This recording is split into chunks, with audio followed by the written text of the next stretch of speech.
Everyone, আসসালামু আলাইকুম। Welcome back to my new mini blog. কেমন আছেন আমার বন্ধুরা সবাই? আশা করি সবাই ভালো আছেন। আলহামদুলিল্লাহ, আল্লাহর অশেষ রহমতে আমরা মোটামুটি ভালো আছি। কারণ ইদানিং তোমরা দেখতেছো আমি কোনো ব্লগ আপলোড দিতে পারতেছি না, কারণ আমাদের রুমের সবাই আমরা অসুস্থ। প্রত্যেকটা মানুষের জ্বর, ইসরাতের বাবার, আমার এবং ইসরাতের 102-3 জ্বর, এরকম অবস্থা। তো এখন মোটামুটি আগের থেকে ভালো আছি। আশা করি খুব শীঘ্রই তোমাদের সাথে আবার অ্যাক্টিভ হব, আমি নিয়মিত ভিডিও আপলোড করব।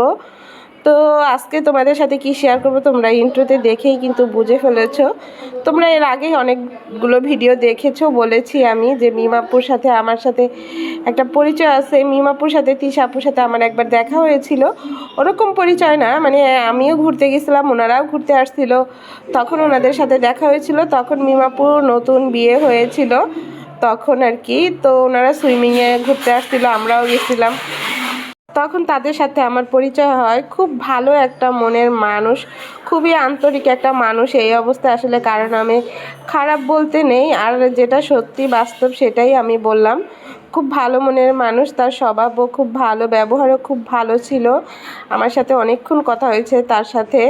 তো যাই হোক, তার আজকে হচ্ছে ডেলিভারি হবে রাতে। সে বাসা থেকে কিন্তু অলরেডি তারা রওনা দিয়ে দিয়েছে। তার বড় ভাবি ভিডিও আপলোড করেছে, দেখলাম। তার বড় ভাবি, তার শাশুড়ি, তারপর হচ্ছে তার ভাইয়ের বউ, বড় বোন, মেজো বোন সবাই চলে এসেছে তার হচ্ছে ডেলিভারির জন্য। তিশা আপু গতকালকেই চলে এসেছে। সবাই কিন্তু ওইখানেই থাকে, শুধু তিশা আপু একটু দূরে থাকে। তো তিশা আপু গতকালকেই চলে এসেছিল।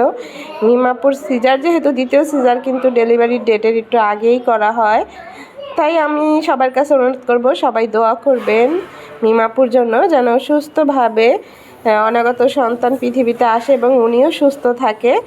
দুইজনই যেন সুস্থভাবে দুনিয়াতে আসতে পারে। আর আপুর কান্না দেখে আসলে কান্না চলে আসছে। প্রথম বাচ্চা রেখে দ্বিতীয়বার সিজার রুমে যাওয়াটা আসলে খুবই কষ্টকর। যে এই সিচুয়েশনটা পার করছে সেই একমাত্র জানে, খুব কষ্টকর একটা সময়।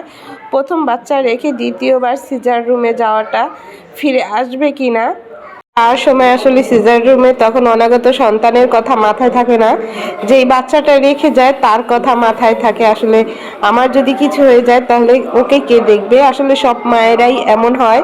মিমাপুকে অনেকে পছন্দ করে, অনেকে পছন্দ করে না। ইদানিং তার ভিডিওর কমেন্ট সেকশনে গেলে দেখা যায় অনেকে অনেক ধরনের কমেন্ট করেন। সবাই এই সময় আপুর জন্য দোয়া করবেন। মানুষ মাত্রই খারাপও হয়, ভালো হয়। সব মানুষ যে ভালো হবে এমন কোনো কথা নাই, মানুষ খারাপ হতে পারে, কিন্তু এই সময়টায় সবাই ওনার জন্য দোয়া করবেন, উনি যেন সুস্থ সবলভাবে একটা সন্তান জন্ম দিতে পারে, দুজন যেন সুস্থ থাকে, ভালো থাকে। তো আজকের ভিডিওটা এই পর্যন্তই বন্ধুরা। অবশ্যই নতুন ভিডিও আপলোড করব আগামীকাল থেকে। সবাই ভালো থাকবেন, সুস্থ থাকবেন। আল্লাহ হাফেজ, আসসালামু আলাইকুম।